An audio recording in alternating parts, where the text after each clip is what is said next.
Assalamualaikum warahmatullahi wabarakatuh. Salam sejahtera untuk kita semua. Sebelumnya saya mengucapkan terima kasih kepada Bapak Ari Muhardono selaku dosen mata kuliah Sistem Informasi Manajemen. Perkenalkan, saya Adi Prasetyo dari kelompok 6 beserta rekan-rekan saya, yaitu Mas Muhammad Lukman, Mbak Faradiba, dan Mbak Puspita Rani Yuwanto. Pada kesempatan kali ini, saya dan kelompok saya akan mempresentasikan atau sharing tentang ERP atau Enterprise Research Planning. Pengenalan ERP, Enterprise Research Planning, merupakan suatu cara untuk mengelola sumber daya perusahaan dengan menggunakan teknologi informasi.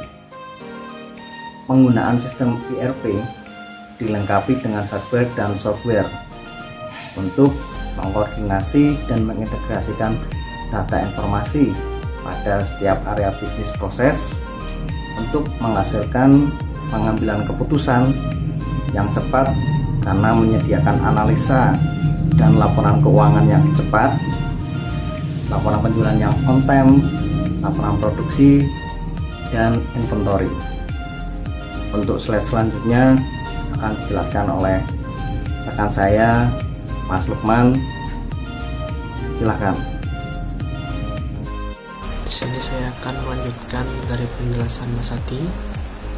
Di slide ini saya akan menjelaskan tentang cara kerja ERP.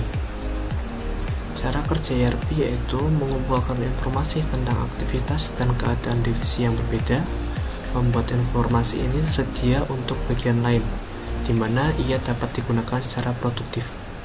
Sistem ERP dirancang di sekitar satu struktur data yang ditentukan skema yang biasanya dimiliki database umum.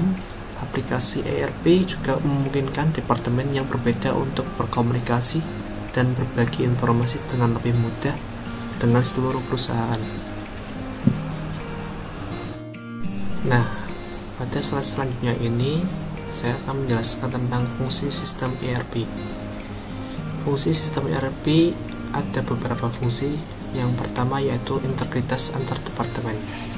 Komunikasi antara tim sangat dibutuhkan untuk mendapatkan suatu kesamaan persepsi untuk menghasilkan produk yang terbaik. Nah, yang kedua yaitu meningkatkan akurasi proses bisnis, memprediksi segala hal yang terkait dengan produksi, penawaran, permintaan, dan penggunaan teknologi dalam sebuah industri atau usaha.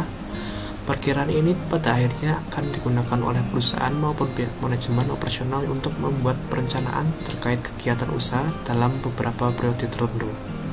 Nah, yang ketiga, memudahkan dalam melakukan monitoring. Sangat membantu dalam proses monitoring hasil produksi. Dengan menggunakan ERP, kita sebagai staf ataupun pihak manajemen dapat dengan mudah dan cepat dalam menerima informasi data dari kinerja lini produksi. Hal ini disebabkan oleh kecanggihan sistem informasi yang dimiliki oleh sistem ERP. Pada kesempatan kali ini saya akan membacakan presentasi mengenai area fungsional dari ERP. Area fungsionalnya sendiri terbagi menjadi 10. Yang pertama adalah akuntansi keuangan, akuntansi manajemen, sumber daya manusia, manufaktur, pemrosesan pesanan, manajemen rantai pasokan, manajemen proyek, manajemen hubungan pelanggan atau CRM, layanan data, manajemen sekolah, dan lembaga pendidikan. Kemudian ada keunggulan penggunaan dari sistem ERP pada perusahaan. Yang pertama adalah membantu memperlancar proses bisnis. Yang kedua, penghematan biaya operasional. Yang ketiga, membantu perusahaan dalam pengambilan keputusan atau decision maker. Lalu ada meningkatkan etos kerja karyawan, meningkatkan jumlah penjualan, menambah daya saing perusahaan, serta menghapuskan aktivitas yang tidak memiliki nilai tambah. Demikian dari saya, selanjutnya akan dilanjutkan oleh rekan kami. Terima kasih. Setelah kita tahu apa saja keunggulan dari sistem ERP, saya akan menyampaikan apa saja sih kelemahan dari sistem ERP ini. Untuk yang pertama, tenaga kerja sulit beradaptasi. Meskipun sistem milenial semakin mendominasi kehidupan, tapi tetap saja masih banyak orang yang belum bisa beradaptasi dengan cepat.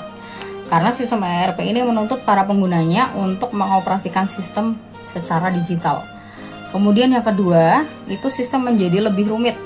Sebenarnya permasalahan utama terletak pada SDM-nya. Seperti seorang karyawan sebagai pengelola yang perlu mempelajari sistem ERP ini secara maksimal agar mengetahui kerumitan apa saja yang ada di dalamnya serta dapat dengan mudah untuk mengatasinya. Kemudian yang ketiga, itu biaya lebih besar.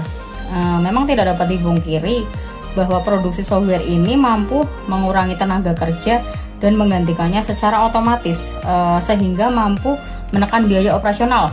Namun, untuk menerapkan software ini juga perlu biaya yang tidak sedikit, sehingga kita perlu mempertimbangkannya. Kemudian untuk yang keempat, itu bergantung pada satu vendor tertentu.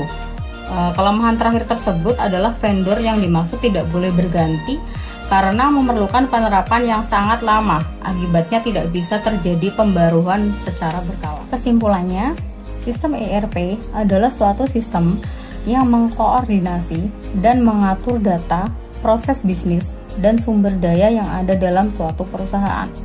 ERP memungkinkan integrasi dan penggunaan data-data dari setiap aspek yang ada dalam perusahaan, sehingga manajemen perusahaan memiliki pandangan yang terintegrasi mengenai perusahaannya. Karena pada dasarnya setiap bisnis proses dalam perusahaan itu saling terkait satu sama lain. Perusahaan yang sudah siap secara keseluruhan bisa menggunakan sistem ini agar manfaat yang diperoleh juga bisa maksimal. Sekian presentasi dari kelompok kami. Terima kasih. Mohon maaf apabila ada kesalahan. Wassalamualaikum warahmatullahi wabarakatuh.